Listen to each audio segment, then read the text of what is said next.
Hey, I'm Alex Radical from Board Game Co. And today we're going to be doing to back or not to back. We're going to be going over a variety of crowdfunding campaigns. There's a whole lot to go over. I will say if this video is up a bit later than normal, normally these to back or not to back videos go up every single Monday at 10 a.m. Eastern Standard Time. And if that's a bit later than usual today, yesterday was busy. Yesterday was a busy day, lots of things happening. I had some delightful people over. We played a bunch of games. We played Isle of Cats with expansions, then more Isle of Cats with expansions, Isle of Cats Explore and Draw, Foundations of Rome. It was a great day, but there's also lots of other things happening that distract me a bit. And so yesterday was a busy day. To that end, additionally, as I go through these campaigns today, if I am a bit lighter on some of the, is it worth backing or not conversation, that's just due to a lack of time to properly research things, the level and the extent that I usually do for these videos. So I will be a drop later on some of that information today. Apologies for that. I know some of you care and some of you don't care. Some of you are just here for the board games. Some of you want to know something's a good back or get in retail. I understand that. I'll be a drop later on that today. Just wanted to let you know in advance.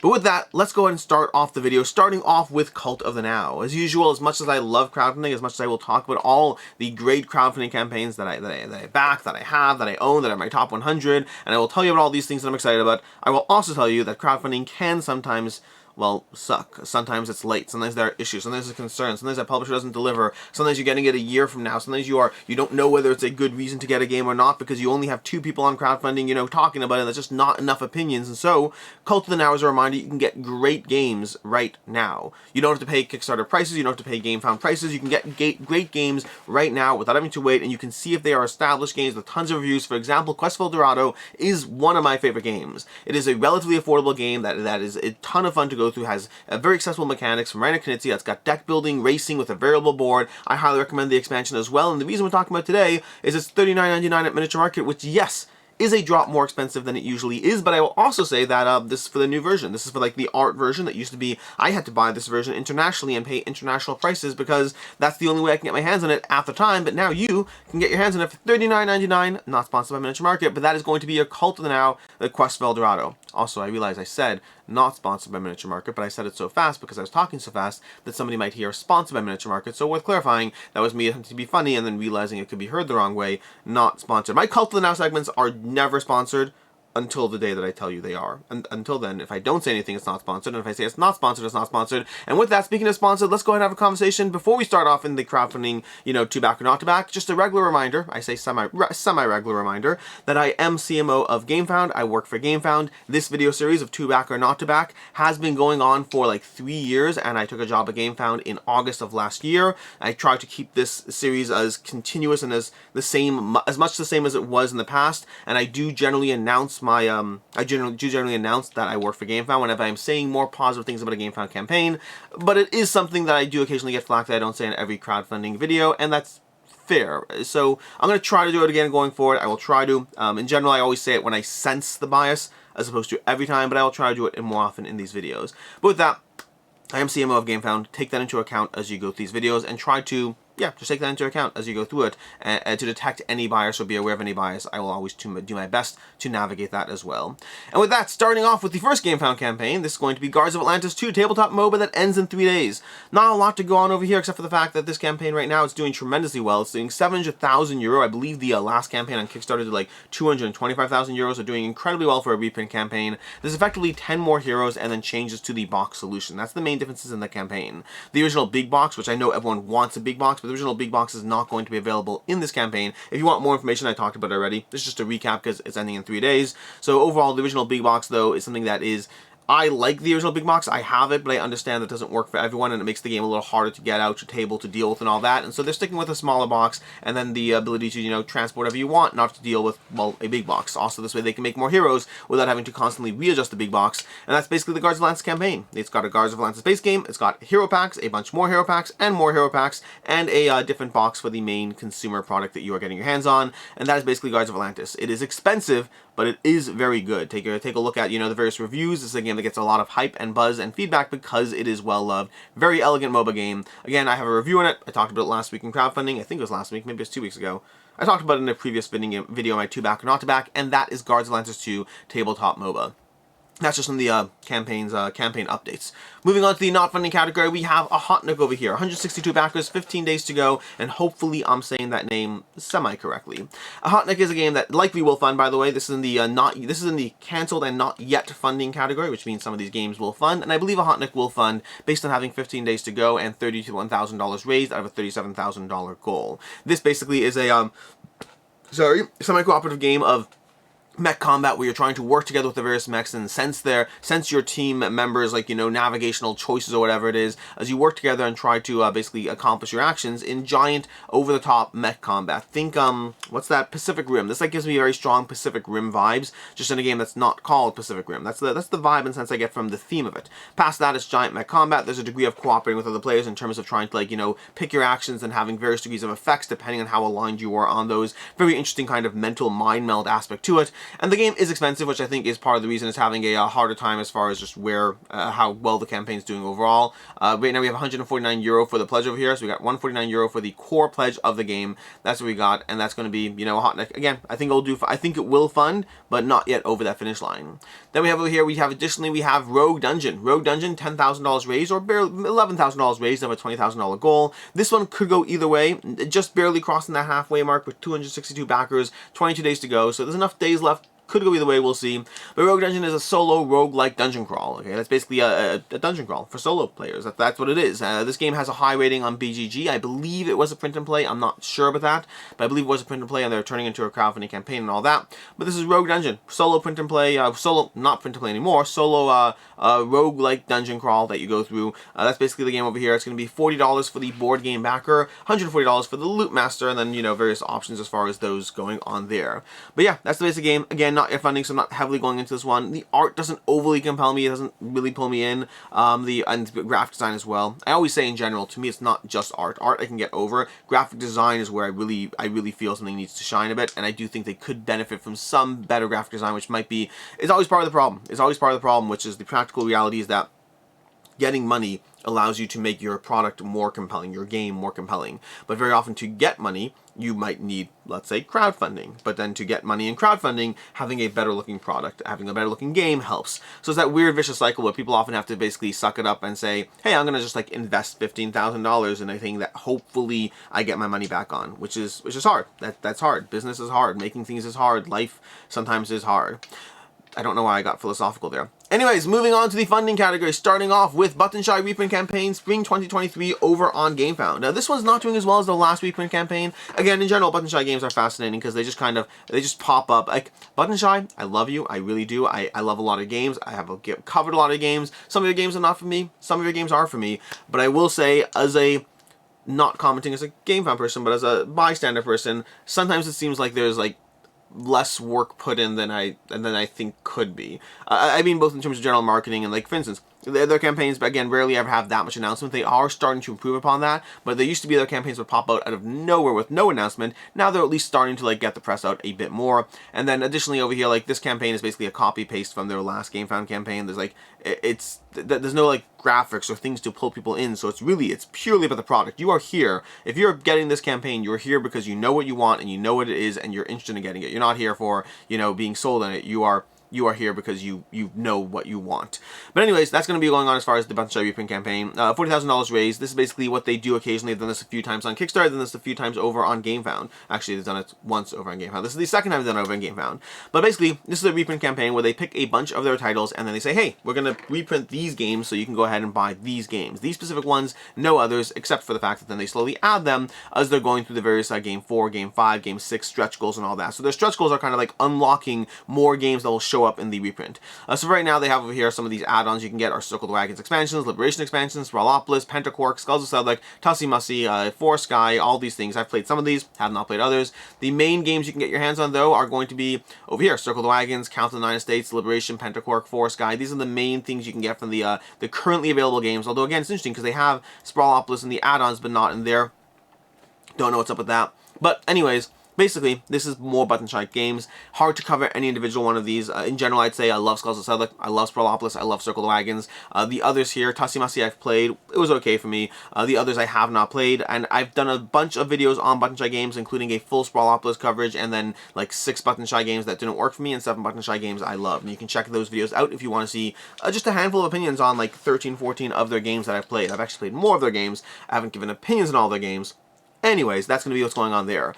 Generally, for crowdfunding, I would say in general, I've said this before, that button-shy games, they're getting them on crowdfunding usually makes sense if you want them. Their games are just, you know, their website, crowdfunding, secondhand market. The price point is always small, affordable, and just, you know, it's cheap. They're cheap, wallet-sized games. But that is going to be your button-shy reprint campaign, Spring 2023. Moving on, we have Chiefdom, a worker placement roll-in-my game, a single sheet, 3 dice, and much, much, much, much fun. 443 backers, $1,600 raised, 9 days to go. This is a roll-in-my game, which means if you're not familiar with this, you are not buying a physical product right now. You are buying a PDF and a set of rules, and then you're going to go ahead and have to, you know, use your own pens, papers, whatever it is to go ahead and play this game as you roll 3 dice, using 2 dice to determine what you are drawing, and the 3rd dice to determine what shape you are drawing it in. You're doing that as you build out your chiefdom. You're trying to basically build out your environment over here as you roll, put down trees, you know, put down various people to cut down the trees, to make the various buildings, to gather fish. You're going through a full sequence of building a civilization through a roll and write experience. That's basically what this game is. You can check out more content on the game. That's the high-level overview. Roll 3 dice, select those dice, and assign those dice to determine what's going on your board as you try to build out the most efficient chiefdom, either in a solo or multiplayer experience. The game's going to run you €3 for the print and play files. There's no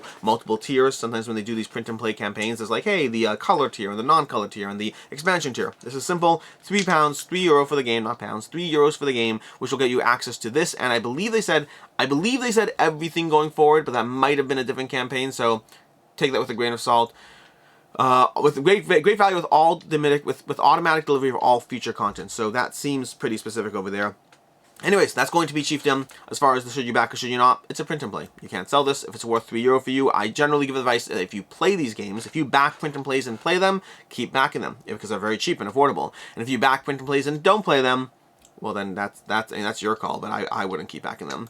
Moving on, we have Monster Hunter World Iceborne, the board game. So a few things going into this. A few things before we even talk about the campaign. Number one, just in case you didn't know already, because this part's kind of just extra, but like if you didn't know already, I did a full content creator, like, you know, week with them, not really week, 2 days with them, where they flew a bunch of content creators down for the press event for Iceborne. I've done a bunch of coverage. I've done, you know, first impressions. I was in their official playthrough. Understand all of that as I go through this campaign. I have a good working relationship with Steamforged. Take that into account. Number two, there was recently a press article, I believe on Dicebreaker, if I'm not mistaken, about Steamforged Games, you know, having a staff reduction. Steamforged Games responded, there's normal staff reduction, nothing to worry about, they're just adjusting, you know, around the numbers that they need, and doesn't mean anything of any kind. But also, I know that I will get people, and that's, I was gonna say I'm saying that because I know I'll get people who say they want me to say it, but no, the truth is you should know. You should know that while I, on a personal level, am not scared by that information, especially given recent things within the crowdfunding space, with other companies having things have issues or problems or go through multiple campaigns, it is worth knowing what's going on so you can make an informed decision, because my personal lack of worry does not translate into your financial security. So just understand all the factors over here, understand all the details. I believe Steamforged Games is totally fine. They have consistently delivered, and they have a strong crowdfunding and a strong retail presence. They have both, and they do not exclusively rely on crowdfunding, not by a long shot. Also, walk in well-informed to this video.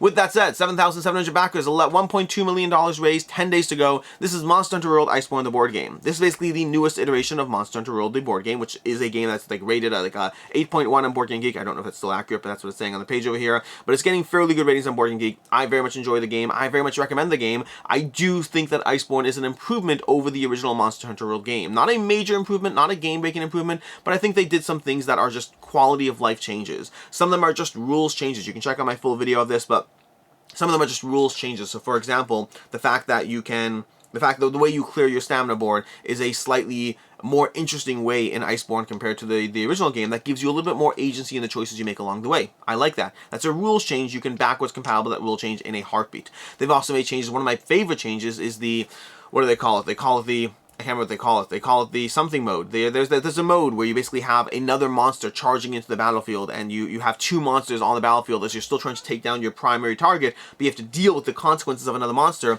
that is present in Iceborne, and it's not present in Monster Hunter World. But if you back this campaign, they are adding the cards or whatever it is necessary to backwards compatible that. So they have that option there to make your Monster Hunter World have that option, which I think is great, because honestly, those two changes are some of the biggest, most impactful changes that improve the experience. There are others, but they're all mostly small. Those, I think, were the two of the larger ones for me. One is a rules change, and one you can go ahead and just get the cards here if you just do this. You can, even without what you get in Iceborne, you can probably homebrew backwards compatibiling the multiple monsters in the battlefield thing. I don't think it would be that hard, but if you back this campaign, you will additionally get cards to just straight up do it.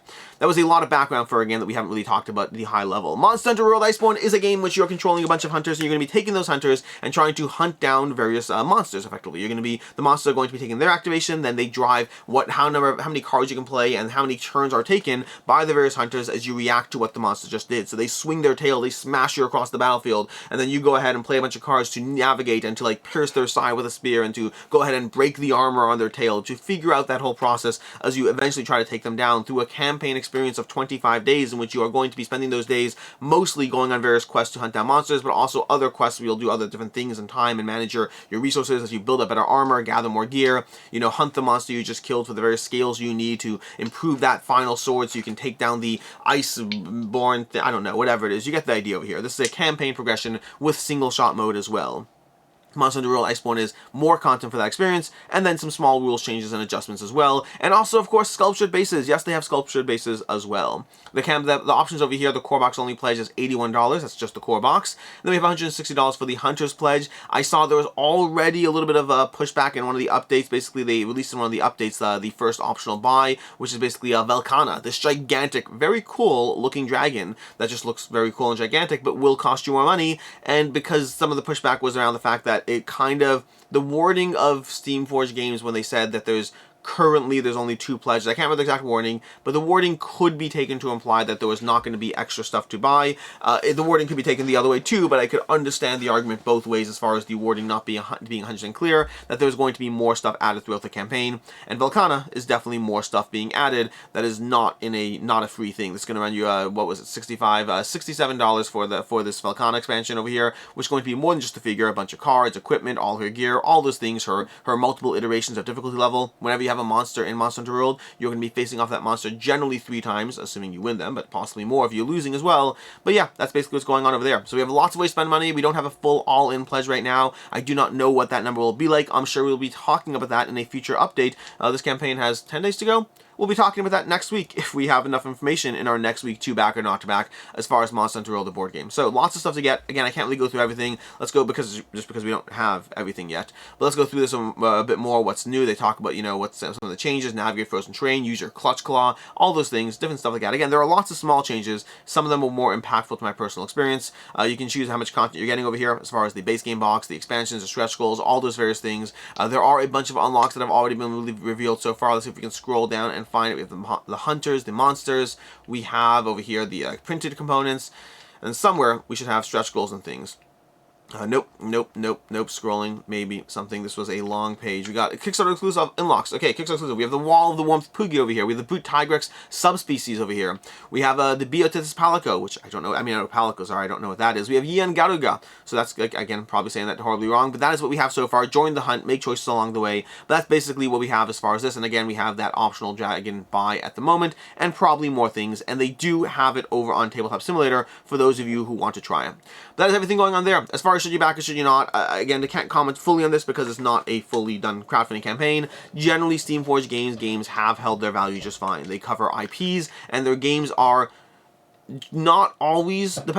Their games are generally done well enough, and between the IP, the production value, and done well enough, they generally have a solid aftermarket value, at least initially. In the case of Monster Hunter World, it's doing totally fine in the ratings. So far, it seems to be holding its value for what you initially paid for it. It is not a cheap game, but it is a game that if you go ahead and back it, you are likely safe in that much. You're likely safe as far as getting your money back if you choose to sell it, but also you probably don't need all of it. These games are very big, have a lot of content, and anyone who's going through an entire single base game, for context, a base game involves taking a bunch of hunters and going a bunch of quests, and you don't need all the other content until you are continuing to expand within this world, which is going to involve having gone through 25 days of Monster Hunter World, which for many of you might not happen. So just back responsibly, choose what you need to get over there. Holding its value or not doesn't always mean you need a gigantic paperweight on your desk. Moving on, we have Dead Cells, the Rogue-Lite board game. $593,000 raised, 6,458 backers, 10 days to go. I will say this game looks cool. The game looks cool. It makes me want to spend money that I shouldn't spend on this game. I, in general, have been better at not backing things, just not because they're not good games, just because I have a lot of good games already, and Dead Cells, the Rogue-Lite board game, makes me kind of want the game. Anyways, let's talk about the game. Dead Cells, based on the famous Dead Cells video game that I haven't actually played and never really heard of, but that's just because I'm not in the video game space as much. I like video games, I just don't play them that much. But either way, Dead Cells over here is a very popular video game, a roguelike board game. That is a genre which you basically play and then you like lose, but you can come back with like unlocking more stuff, and then you play and play and play, and sometimes you win, sometimes you lose, but you always come back with more stuff. So there's like a constant sense of progression as far as how these games go, which could be argued it's just pure grind, but honestly, until you feel that grind, it's just a fun, good time. But the Dead Cells rogue game, Dead Cells is going to be a cooperative roguelike game that based on the video game over here, in which you're going to be going through a sequence of adventures as you have that mechanic. It's going to be a roguelike Metroidvania game. Metroidvania is apparently a concept in which you have like lots of platforming and stuff. I didn't even know that. Over here we have two main pledge levels for the game over here. We have $89 Canadian, 66 US, or 86 US for the beheaded or the collector's pledge respectively, so the retail or the collector's pledge. There's also a like $100 miniature you can get your hands on too if you want to spend an additional $100 on a painted miniature. But over here we have one of the four beheaded, the poisoned, the flayed, the quartered, or the immolated. These are the various characters you're going through, and the way the game presents that is with this one, you know, kind of character to kind of one character to rule them all, one mold to bind them, one game to try to play, and I don't know. I couldn't end that. Sorry about that. But I tried. I started. I thought it was pretty good with the whole one character to rule them all, one mold to bind them. But then I didn't execute. I didn't finish. I started the job. I didn't finish the job. Anyways, that's not the miniature that's going to cost $100 though. Just so you know, there's going to be other stuff going on there.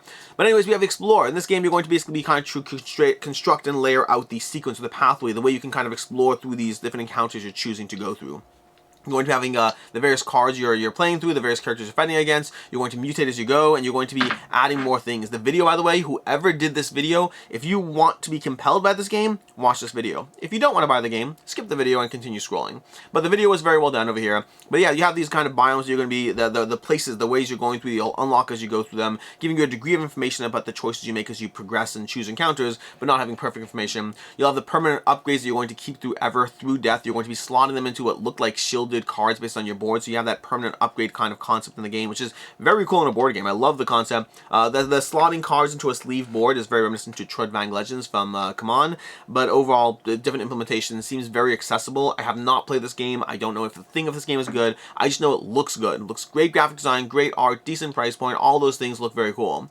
And then over there, of course, you have choices as far as, you know, what you're getting as far as the retail pledge or the deluxe pledge. Retail is showing you all the stuff you get over here with your board, your cards, your tokens, your player mats, your various, all those things, your more cards, tokens, all that stuff. And then the standard daily reveals. Then we have the Collector's Pledge, which is going to give you the deluxe daily reveals over here. We have a lot of extra things over here. I might back this game. I hate myself. I might back this game. We're going to see. We have double layer player boards. We have the miniature over here. We have, the various tuck boxes, the premium acrylic tokens, which I don't know what the final ones will look like, but these look pretty fire. I will say that. Then we have more standard daily reveals plus exclusive daily reveals as well going through things. And then we can see over here some of the daily reveals, the exclusive, the standards, new biomechanic, Bobby, the hidden character, like all these different things you scroll through it. And there's going to be more stuff coming every single day. That's what you have over here. And we have the add-on. We have sleeves. Well, we'll get to the sleeves in a second. For $75 US, we have this miniature that is going to be fairly large. It does look fairly large if you look at the picture, but that is going to be the miniature there. Looks very cool. I'm not spending $75 on it. And then we have $15 US for the card sleeves as well. That's going to be the add-ons. And they have a whole how to play, go through the progression over here. Again, roguelike, you're going to be going through a sequence of progression. It kind of seems a little adjacent, a little similar to the Slay the Spire board game as well, which is also a Slay the Spire video game as well. But overall, just looks very cool. Again, watch the video. Highly encourage it. Great job whoever did that video, and solo mode on all of that stuff. So that's going to be Dead Cells, the Rogue-Lite board game. Overall, as far as should you back, should you not, this one, for the most part, if you're going with the retail option, it's a little less certain. I would say at that point, just wait for retail. But if you're going for the deluxe version, which is only going to be available in crowdfunding, I would highly recommend getting it on crowdfunding, because that's where you'll get the extras, the double layer player boards, the acrylic tokens, and all that. And I think this game will hold its value. I can't comment on how good the game is. I have not played the game. I don't know if it's good, but I can comment that from the people who are playing it. It seems like it's a good good game. It seems like it's getting good reception overall, and it is a game that has enough of an IP and a decent enough price point relative to the premium components you're getting. It's like not a miniature heavy game, but it's not coming with a miniature heavy price point. It's coming in at $86 for, I think it was 86 or whatever it was for the deluxe version of the game, and you do get, you know, upgrade tokens and things like that, and double layer player boards, and upgraded tokens alone is something that can run you like $20, and so you're getting the additional upgrades kind of as an extra to an extent. So overall, not a bad price point for a game. If you're looking to be more conservative on money, I would just wait for retail and see, and, you know, as usual, Cult of Now and all that stuff. You know, a year and a half from now, I'll be having Dead Cells on Miniature Market and Cult of Now for $47.99, and you might want that version instead, possibly, I don't know. So again, way up Cult of Now versus waiting and trying to get your hands on it, but that is Dead Cells, the Rogue-Lite board game from Scorpion Mask on Kickstarter. Moving on, we have Disrupt. Becomes Silicon Valley's new unicorn startup. $19,000 raised, 488 backers, 11 days to go. Disrupt is an asymmetrical experience based in Silicon Valley, as you... Honestly, I don't have a lot of information about the actual gameplay in this one. They have a lot of information buried behind videos, and yes, I know Devin covered the video, but I did not actually play the game myself, so I don't know much about this one. But this is Disrupt from Triple Meeple. You're basically playing an asymmetric game. I'm sorry, give me 1 second. I apologize. Anyways, like I was saying over here, so you're basically playing in Silicon Valley, asymmetric rules as you go through this, as you manage corporations, sell off companies, all that stuff at the right time with your hidden information, trying to navigate a very Silicon Valley kind of style theme on top of a board game with fun names like Cardflix and BoardTube and all those kinds of things in the game. Overall, that's going on over here. The pledge levels are going to be €45 and $49 for the pledge. That's the main and basic only pledge, unless you're going through retailer option. That's going to get you the game over here. As far as should you back it, should you not, again, I don't have a ton of information, like I said today, overall, but I would say that overall this would fall in the category generally with 489 backers, with not a ton of interest. The price point's not bad. Sometimes you have these games that are like $60, $70, whatever it is for something in this vein. The price point is certainly not bad on this one, but also I do think that there's not a ton of interest, which is a factor. This is the kind of thing that will have its Kickstarter moment, you know, people will get the game, but I don't know if this is going to have a lasting shelf life just based on the lack of a ton of interest and attention in what this is. I think it's a very interesting concept, getting a lot of solid buzzwords throughout the campaign, and people who seem to be enjoying it, but yeah, I don't know about this one. I would not feel quite as confident that it would hold its value. That's going to be Disrupt. Over here we have Ninth Circle. Ninth Circle, a diabolical 2 to 5 player game of take that area control. And usually I don't really cover games with 63 backers. Usually I try to cover things that have at least enough interest that I think people want to hear it talked about. I was torn on this one. $3,000 raised, 63 backers. This is already funded, 11 days to go from R&R Games. This is Ninth Circle, which, by the way, I have a copy on my table over there. I have not played it. Unfortunately, they sent it to me to cover, but they sent it to me to cover very late. So, like, I had, like, a few days before the campaign to actually cover it, and I just wasn't actually able to. I may try to have coverage up before the campaign ends, or even for late pledge. I don't know. And the reason I say that, by the way, is usually if I get a game late, I often mean to cover it, but it does get deprioritized compared to other coverage that I want to get out. In this case, I will say, having read the rules for Ninth Circle, the game looks like it's my jam. The production value doesn't actually pull me in. The art, the graphic design, the meeples, not the graphic design, the graphic design is actually fine. The art, the presentation, the theme, the meeples, all that stuff doesn't really pull me in on this game, but the rule set does. And so that's why I'm intrigued. I'm intrigued as far as why this one isn't doing as well as it could. Maybe lack of press, I don't know. I just don't know. What I do know over here is this is Ninth Circle. You're going to be building out a board with various regions, and the regions are going to be in different orders, which is going to change your gameplay experience every single time. What you're doing in the game is you're going to be controlling behind your player board which regions you're trying to control, and those regions will give you different powers. So it's a little bit of like a hidden placement kind of thing where you're like, ooh, I'm going to try to take control of that. But meanwhile, John at the table over there is also trying to take control of that, and so you reveal your boards and all your plans went out the window. So it has that area control, it has that hidden movement, it has that placement, it has powers and abilities, and it has different realms that you're going to be building out. And the way Malakota, I think it was, Malakota moves around the realms as well. It has a very interesting system as you ultimately are trying to sacrifice various minions or whatever it is to the demon overlord. But you're trying to do that while trying to control the actual board and have the powers and abilities that will aid you in this adventure. Looks like my jam. It looks like the kind of game that if you like, if you like City of Spies, if you like Battle for Rokugan, or even Fractured Sky, it looks like it has elements of that gameplay to it. But production value, it just doesn't have the production value, which is a big deal. I mean, the game has a bunch of cubes and like small little demon meeples and things to a small degree. I'm not overly pulled in by that production value. Again, it's on my table. I think it looks like the kind of game from the rule set that I would enjoy, but the rest of it isn't really pulling me in for whatever reason. But as far as the pledge over here, it's going to run you $60 for the pledge. this is the kind of thing, and this is part of why it might be struggling to fund as well, which is this very much looks like a retail game. This looks like it's a game that should be, you know, in retail for $45 or $42, whatever, and right now you're paying $60 for it. I don't get the perception that this is a $60 game. Like, I don't. I don't know. I don't know. I don't know what the goal is with R&R. I don't really understand. I feel that this was probably aimed, I mean, they say it's a $79 game. I don't buy that. I don't know. I don't know. I know I'm saying a lot of I don't know over here, but I'm saying effectively what I have here. Let's just recap. Okay, 9 Circle. Forgetting the game for a second, just talking about the crowdfunding and the price itself. It does not look like it's a game with a $79.99 MSRP. And while it might, it just doesn't look like it to me. It looks like a game that has maybe a $59.99 MSRP and a $42 price point on Miniature Market. That's what it looks like to me from my perspective as a just general consumer. And to that end, it's something that I wouldn't want to spend $60 on crowdfunding on, even though I'm saying separately that I actually think the rules look pretty like a game that I would enjoy. So take it as you will. I think that's probably why the campaign isn't doing that well. But they also have a very low funding goal, which also to me isn't great, because to me that a funding goal that low kind of says, hey, we're just making the game and we're hoping for just like extra like attention on crowdfunding, which by the way, I don't have a problem with that. I don't have a problem with looking for extra attention on crowdfunding. I am not someone who thinks crowdfunding is just for someone who needs funding. I think crowdfunding ultimately is where a lot of eyes are and a lot of attention is, and I think it's okay for a company to use it as a marketing tool. I just also think that this should not always feel like it's just a marketing tool. It should use it almost in the spirit, engage with the community, and treat it like it's, make it feel like a project brought to life by the community, even if it's something you're doing anyway. So like, I don't know, I guess I like the feeling of what crowdfunding is, and this game doesn't give me the feeling of what crowdfunding is. Again, looks cool. Haven't played it yet. We'll talk about it later, maybe. Moving on, we have Detective Saints and Sinners by Van Ryder Games. This is the newest expansion stuff for Detective Saints and Sinners, bringing you new cases with a little bit of clarity and confusion around one particular case.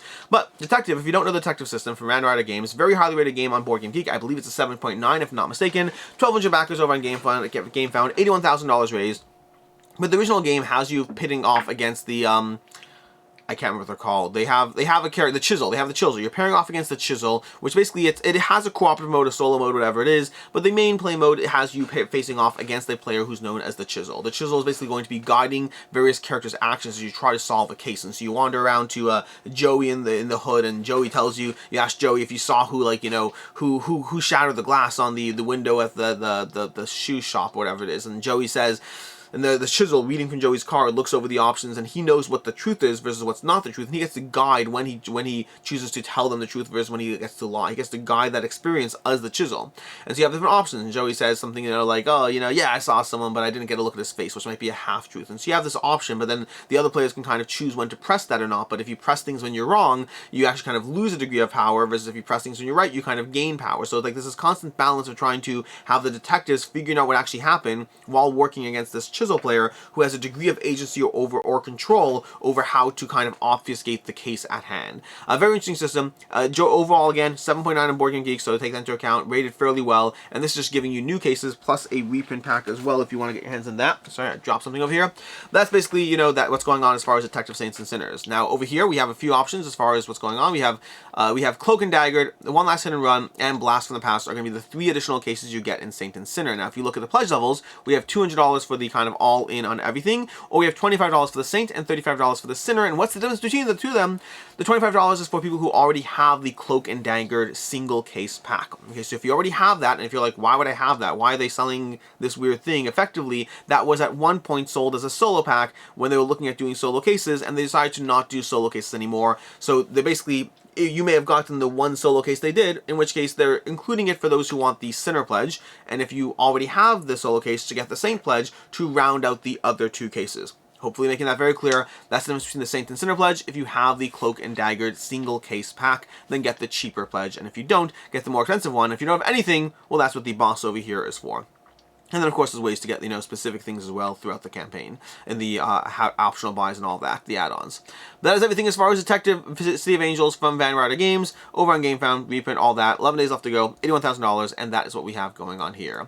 From then we have Aeon Trespass Odyssey second printing plus all new content. We have 6,200 backers. We have $2.4 million raised. 16 days to go. This campaign will easily cross 3 million, more likely cross 3.5. This is what happens when you run a very popular game that does tremendously well, gets a 9.3 on Board Game Geek, has a lot of hype and buzz. They took a long time to deliver the first one. Take that into account as you go through this campaign. They took a long time to deliver the first one, as have many companies. I'm not trying to in any way condemn or anything. It is, they took a long time. And therefore, just do your back with that awareness as you go through it. They are also, though, not holding on to like a ton of campaigns. I think they have one other campaign in the works, Kingdoms Forlorn, so just take that into account as you go through this. But that's basically what's going on as far as Into the Unknown, high level, well, not even high level. We haven't even gotten high level. We're so far away from high level. Now, before we dive into the campaign, I will say, many of you know already, there's been some recent drama around Aeon Trespass Odyssey and Quackalope and a whole thing there. I don't heavily want to get into it, but I am addressing it from the sense of, if I don't, people are going to be like, why aren't you talking about it? So I'm saying there's a thing. You can look into like the million threads on Board Game Geek, on Reddit, on Facebook, and all that stuff. It doesn't really affect, as a backer, you need to know nothing about this. You need to know nothing about it. If your concern is just as a backer who's interested in the game, none of this is relevant to anything. I'm just saying, if separately, just because I think it's big enough that to ignore it would be weird. So yeah, that's going on as far as that. But now we're going to ignore it. So I've addressed it enough to ignore it, and we're going to move on. And we're going to stay over here, Into the Unknown. We have Into the Unknown, Aeon Trespass Odyssey. They're doing a bunch of things with this campaign. They're doing reprints, they're doing expansions, they're doing new versions, the 12 Sins of Hercules or whatever it is. I think it's what it calls. 12 Fates of Hercules? I don't know what it was. I don't know. Either way, we have a few different options over here. A lot of options. A lot of different options. We have the Hercules over here. We have the 12 Sins of Hercules Summer Core Game. They're going to be dividing this up into seasons, and you can get the Summer Core Game of 12 Sins of Hercules, which seems to be a slightly more accessible version of the Aeon Trespass Odyssey system. Like, it's basically the same system for the most part, with some degrees of differences to the way it's being introduced, and they're going to have like 4 full seasons for it. But this looks like the entry-level pledge, and I love how they say this, by the way. This pledge is perfect for anyone who wants to see what Aeon Trespass is all about, or returning backer who wants only the newest game content. Box design not final, which I don't know why I added that. That's not a big deal. That didn't need to be here. That could have been here. Anyways, that's telling you what each pledge level is for, which makes your job a lot easier. If you are someone who is budget conscious and just kind of wants to see what Aeon Trespass is before possibly diving in for Wave 2 or a future campaign, this is the pledge level you should pay attention to. And by the way, they're right. That is the pledge level you should pay attention to. If you're looking for just the budget conscious option, and I recognize that $129 is not budget conscious for a single game, but in a game that you can spend $500 plus, it's the budget conscious option to go ahead and check out the world of Aeon Trespass Odyssey.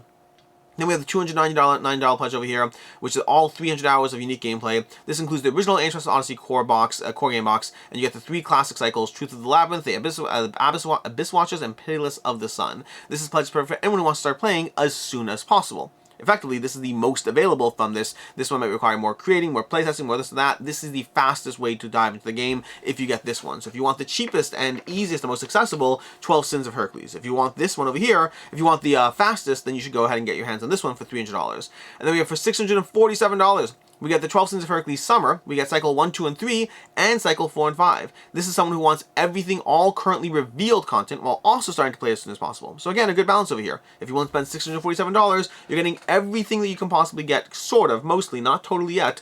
Again, that's the catch. Sort of, totally, not mostly yet, while also being able to get the new content right away. And then we have over here, we have the Fates over here. This is going to be a limited discount pledge for all 4 Sins of Hercules for those that are yet to be revealed during this campaign. So basically, the 12 Sins of Hercules is going to have more than just a single season. They're going to have all 4 seasons for the game, and you can get your hands on that for $489. So you can quickly see how the all-in for this game is quickly ramping up to like $1,000 for everything you get for Aeon's Trespass Odyssey. This game, I mean, if this was a game that wasn't being compared to Kingdom Death Monster before, having a $1,000 pledge option over here is definitely a way to slowly ramp that up as far as just the amount of content you can get for the game. Now, I will say there's a lot of overall positive coverage for the game, while also having mixed coverage. I highly recommend checking out the Dice Tower review. There's a lot of reviews you can check out. I thought the Dice Tower review was both a very well balanced as far as all the potential negatives, while also I know that Tom Vassell of the Dice Tower is going through the campaign and continuing to go through it and talking and journaling and chronicling his adventures through Aeon Trespass Odyssey. So there's clearly a lot of concern and skepticism around the areas where Aeon Trespass Odyssey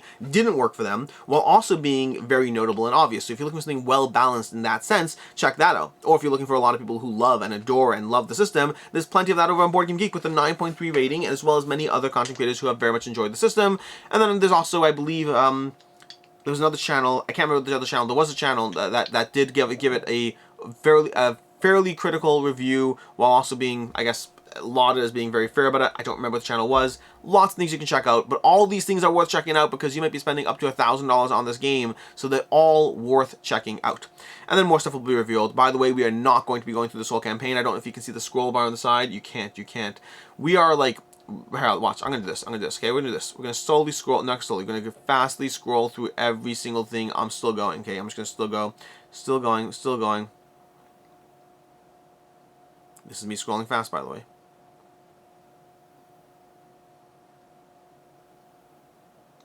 We're still going.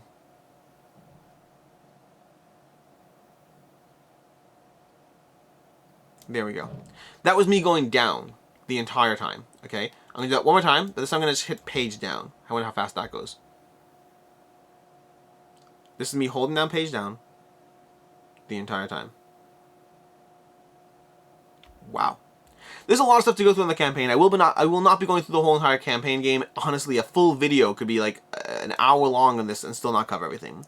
What I will say, as far as should you back or should you not, will it hold its value? A few small things over here. First of all, in general, I believe they still have outstanding waves from Wave 1, if I'm not mistaken. I could be mistaken. I'm pretty sure they still have outstanding waves from Wave 1, which means the company just does still have both Kingdoms Forlorn in progress, as well as previous outstanding waves of the prior game. So just take into account, again, same disclaimer as you know with Steamforge, any company that has multiple things in the works, it is worth knowing about. It's not a scare tactic, it's not a fear thing, it's not something that I think you should be overly concerned about, but it is something I think you should be aware about. That's the balance over here. Past that over there, the game itself is being very well received. Lots of ways to spend money over here, and the game, assuming everything shows up and all that, the game should hold its value. It is being very well received. People like this game a lot. It's a lot to get into. I mean, there is a lot of general acceptance that the rules are a lot. Not necessarily not unplayable a lot, but a lot. That there's a lot to go into. And so yeah, that's basically Aeon Trespass Odyssey. A lot of good things to say about the game, and a lot of small little things just to make sure whether the game is or isn't right for you. Lots of ways to spend money on this one. I would say if you are in any way on the fence, I would recommend the cheapest pledge option. It's not the one you'll get right away, but otherwise you spend like $300, and just $118 is going to get you plenty and plenty of stuff to dive into without having to worry about spending $1,000. You obviously know if you're the kind of personality who's going to completely ignore everything I said and immediately spend $1,000, and that's why there are $2.4 million on the campaign. Moving on, we have Evolution Another World. Evolution Another World from Crowd D Games, 1,500 backers, $70,000 raised. This is the newest iteration of Evolution, a game that has gone through like 7 different variations, including one before from Crowd D Games. And Evolution Another World gives you like, you know, cool lizard outworldy artwork and all this stuff, and basically gives you the same evolution system as you play traits down onto various creatures to develop those creatures, and then to, you know, have the creatures take out other creatures as you go through the experience. That's kind of basically what's going on. You're trying to evolve 3 creatures as you go through the game. Overall, very fun experience. I have a review of the game. I like it. I like the Evolution series. This is one of my, arguably, this is my preferred way to play Evolution, arguably because I can have a debate back and forth as to the merits of different ones in the series, but I think arguably if I had to choose one Evolution game, this would be it. I'll also say that I don't think I have any of the Evolution games in my collection, including this one. I like it. I find that it's one that I'm always happy to play, not necessarily needing to play, but I do enjoy the system, and I think this is possibly the cleanest version and best artwork version for sure of the ones they've had so far. Over here you can get the game. Over here you can get the game for $30 for the retail version of the game, and as usual you can get that now, or you can get it at retail, although $30 is not a bad price point. Even once you factor in shipping, I mean, I think it'll be cheaper at retail down the road, but I'm not confident, so definitely a decent price point there. But then we also have $45 for the special edition, which gives you all the various exclusive expansions, which include new traits and new things and new cards, all these fun little things you can be getting your hands on. Not here, there we go. All the new things you're getting, you know, 4 evolution cards, we have abundant sources, we have price of power, all these 16 evolution cards, and all these things are great. The thing you do want to take into account as you add more evolutions is I've only played the base game in terms of just the way its system works, and it is very like rock, paper, scissors in the way everything counters each other. The more chaos you add, the more fun. I want all these cards, I want the chaos, but I can't yet say how it balances the system and whether the system still feels as clean and as well presented if you add that chaos. Meaning I am both people. I am the person who wants more powers and the person who wonders if that makes the game better or worse. But either way, that's as far as what you get over here. If you are getting the game, I'd probably recommend getting the special edition over on crowdfunding. In general, getting the regular edition, like, again, just wait for retail at that point. You may not care about it, you may never hear about it again, you can just wait for retail. There's no rush. If you're interested, I would get it at the special edition. As far as holding its value or not confident in this one, and I didn't look into the last one, so this one where I'm gonna hold a voice going under the whole, I didn't do as much research as I normally do today, so I'm gonna just hold my voice on this one. That's gonna be Evolution Another World from Crowd D Games. Moving on, we have Apex Legends, the board game, and I think this is the last campaign for today. This is the last campaign for today. Okay, and then we dive into the picks of the week and all those things. So, Apex Legends, the board game, 2,600 backers, $470,000 raised, 70 days to go. This is, I mean, honestly, so both Apex Legends and Dead Cells, both of them are doing great. Also, I think that they were both expected to do bigger. I would assume they're both expected to do better. Like they have not pulled in the $1 million campaigns that I was expecting on both of them. They may well both cross $1 million, but they have not yet crossed $1 million on either one of these.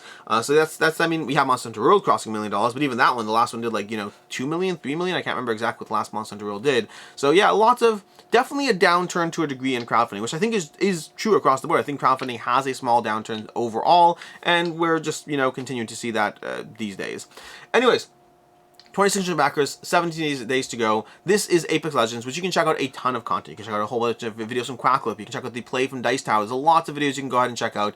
This is Glass Cannon's second game, coming after Frostpunk, which has been critically well received overall. Another video game adaptation, and just overall very, very well received. And Apex Legends is obviously having that slightly, you know, there's always that slight uphill battle when you're trying to present a shooter in the video game space. You're like, how do you incorporate a battle royale arena game with, like, you know, first-person shooter combat into a tabletop experience? And it seems like they've done a good job, but I say that as somebody who has not yet played the game, so I can't speak to that overall. I can say, I believe it's available on TTS. I'm pretty sure. I think, what was it? I think, where's the other game? Disrupt? No, Dead Cells. I believe Dead Cells was also available on TTS, if I'm not mistaken. I could be wrong. But either way, first-person shooter game, as you have tons of different modes. You have a solo mode designed by David Tursi, and they're calling it a totally separate mode. It's not the same gameplay system, a totally separate mode within the same universe, so to speak. They also have a general, you know, deathmatch mode. They have a battle royale mode with a closing down arena. Lots of ways to go through the system, but it's going to be giving you that kind of first, like, that kind of direct in the arena experience as you wander around, trying to shoot each other, trying to take each other down. They have a cool, like, balance line kind of representing the ricochet of your gun as you try to hit other targets, and have that slow settling, you know, recoil and whatnot. Overall, the system looks very cool as far as how it's done. Again, I highly recommend checking out the gameplay over on Dice Tower. That's basically just an hour and a half of people having a good time within the system from people who didn't play the game. So if you're following the camp of, like, I want to see people who played the game play the game, that video is not for you. I don't know which video is for you. There might be. I just don't know. But either way, that's as far as the overall going on with Apex Legends, not Dead Cells. As far as the various pledge levels over here, we have the $87 for the core pledge of the game, we have $125 for the full team pledge, and then we have $255 for the gameplay all-in, $276 for the solo all-in. That's if you want the solo mode, I guess. So that's I guess they don't have the solo mode in the other version. Did I miss that? It looks like, yeah, it looks like the solo and co-op expansion. That's the difference over there. So yeah, you're paying extra for the solo and co-op mode over there.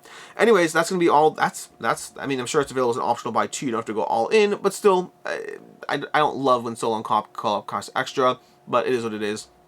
But anyways, as far as the game over here, this game, as far as stretch goals, game, production, all that stuff, they have a ton of things. They have various unlocks being unlocked. You have the control beacons, then the control beacons are being unlocked to the deluxe version miniatures over here. We have finish for all the game cards, more fully kitted weapon cards, all these things slowly being unlocked for the actual game. More, we have the Nessie game mode you can go ahead and dive into. Why back now to get the free Kickstarter exclusive Loba expansion, free delivery for everything, for every backer, giving this Loba expansion with box component, with the diorama based card holder. All the characters have their own kind of diorama as far as how the game is, which is a very premium thing, but I don't know, as a backer it feels like I'm paying for something that's very cool, but probably table space, takes up a lot of table space and feels unnecessary. The dioramas are cool, I don't disagree. I kind of wish that was a completely separate optional buy and nothing to do with, like, baked into the game system. Either way, that's going to be as far as the game. And then again, for the pledge levels, we have a few different things. We have the core box for €80 over here, which gives you the simplest, cheapest way to jump into the experience. You'll still get Lobo over here for the deluxe Kickstarter stuff. And you're going to get your hands, it's a 2 to 4 player game, so you're going to go ahead and get your hands on 4 characters for the game, playing as a team-based mode or whatever it is, give you a 2 to 4 player experience of Apex Legends. Then over here, we continue to dive into it, €115 for the full gameplay experience for 2 to 6 players, so it introduces 2 more characters, all with their own completely unique dioramas for their card holders, their various characters, their cards, all these things, lots of stuff being added for the game. And then we have over here the full all-in, which starts to introduce more and more things, and it's not even all-in, gameplay-oriented all-in. It's not called gameplay all-in, it's called gameplay-oriented. Was that the correct term? Gameplay-oriented. And the reason for that is because you have things that enhance gameplay but aren't necessarily gameplay. So in other words, not gameplay all-in, which is, I find, interesting terminology. But we have over here, we have more characters, again, more characters, just more characters, and more characters, which, depending on who you are, is either just more variety, or also potentially the specific characters you want to play as. Then we have the supplied miniature box with these components over here, which again look very cool. So lots of miniatures to be added to the table, which will enhance gameplay, just not a gameplay all-in, it's a gameplay-oriented all-in, which is, again, I don't think this should be called a gameplay all-in. I do not think this should not, the Glass Cannon, I love you, but I don't think this should be called, like, if you'd have called this gameplay-oriented, that would have been better. But you only called it gameplay-oriented on the page, so don't love that. Anyways, again, not the biggest deal, but also don't love it. anyways, we have over here, and then we have the solo all-in giving you all that, and that's basically what's going on as far as Apex Legends. So lots of cool things, lots of cool miniatures, lots of cool production, and overall, the game does seem very fun, but again, I have not played it, although it should be available on TTS if you want to dive into it yourself and get a sense or feel for what the game is like, or check out any of the various content around the game on the page over here. Give me 1 second. Give me 1 second. Interesting. Anyways, moving on to the should you back or should you not, all that. This is a tough one. I think overall it'll hold this value. I think there's a decent chance of that. There's enough exclusive stuff and upgrades going on here. I think that, like Frostpunk before, this one will hold its value. But also clearly it doesn't have the same market that, like, you know, Apex Legends was going to have. So it kind of goes both ways in that. I think it's still a safe back, but not a guaranteed back. And I will say, as far as my personal recommendation in general is, don't get the things you don't need. They're looking at the difference between, like, the intro pledge for the game versus going all in this. This game will cost you like $300 to get everything, or it'll cost you, like, you know, $80 or $90, whatever it is, to get into the game and see if it's a game for you. And so I'd recommend sticking with the $90 overall. I say that as somebody who tends to go all in or nothing on games. I tend to have that. It's not logical, and so I recommend against it, but it's like a do as I say, not as I do kind of thing. But that is going to be Apex Legends, the board game from Glass Cannon Unplugged. I think it'll hold its value. I just think there's a lot of money to be spent here, and you don't need to spend it all. And with that, we're going to dive into our picks of the week. So, picks of the week, we always have two of them. We have my personal interest pick of the week, the game that I am most resonating with, and I kind of want to talk about whether I've played it already, whether I haven't played it already, the game I'm just most personally excited about. And then separately, we also have the value pick of the week, the game that I think is most likely to hold this value. And in those categories, for the personal interest pick of the week, we have Dead Cells, the Rogue-Lite board game. This one has me. It has me so, like, I love the Slay the Spire board game and video game. I like the roguelike genre. I actually looked into Dead Cells, the video game, because of this campaign, and it didn't seem interesting to me. I'm sure it's amazing. I'm sure it is. It just didn't seem interesting to me. Maybe I'll try it, because I've recently been playing Slice and Dice on my phone. Really enjoy that one. So I like roguelikes. I like the genre of roguelikes. But either way, Dead Cells, definitely my personal interest pick of the week over here. And as far as my value pick of the week, I think I have to go with Aeon's Trespass Odyssey. I think this is the game that is most likely to hold its value over here. Expensive as it is a game people want, and unless you can get it on the crowdfunding campaign, then like many games like this before, like King of the Monster, like Oathsworn, like all these game titles, this is a game that in between print runs, people are going to want to get their hands in it, and is going to hold a premium because it is a well-rated big box system that people cannot get enough of. And I say that not with criticism. I'm one of those people. In any case, that is everything, which means we're going to go ahead to the upcoming campaigns. Before we do, just a regular reminder, if you do want to subscribe to my Patreon over there, first of all, I appreciate it. And second of all, is one of the things I do over my Patreon at the $5 level and above, is I do have a series called Unfair and Unbalanced, where I basically take a look at all the crowdfunding campaigns I covered, and I try to give you reasons that I can, as many reasons as I can, to actively convince you not to back any of them. Like, as much as possible. Like, it's really trying to be aggressive. I call it the counter FOMO. The goal is Kickstarter, crowdfunding, Gamefound, all those things, they are inherently FOMO in their approach of getting things now, and my Unfair and Unbalanced is not meant to be balanced. It's meant to be counter FOMO, reminding you to save your money, save your dollars, because there's always going to be something coming up later. And yes, Gamefound campaigns too. But after that, we have games coming up. We have Carson City Big Box coming up this week on Gamefound. 6,000 people following the campaign. I adore this game. Yes, it's on Gamefound. Yes, disclaimers and all that. Also, I'm on record for saying Carson City is amazing for the past several years. So that is, I love this game. I adore Carson City. I think it's incredible, and this is the opportunity to get the big box, which is very, very cool. I have the big box. And then secondly, over on Kickstarter, we have Roost launching, Roost Instincts of the Den. That's going to be launching on Kickstarter, 3,400 followers. The game looks very cool, looks very well produced from a first-time creator. Very excited for this one. And that is everything we have, which means until next time, this has been a longer two back or not to back. It's been a while since we've had one of these. Oh my gosh. It's been so long since we've had a long two back or not to back. I've missed these. They're like, within like 30 minutes the past, like, who knows. I'm Alex Radcliffe from Board Game Co. Thank you for tuning in. I appreciate all of you.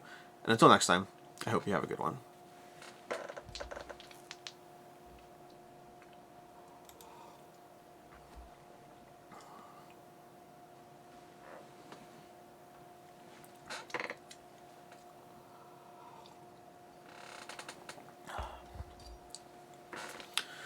I wrote a book recently on reverse psychology, but it's terrible. You shouldn't read it.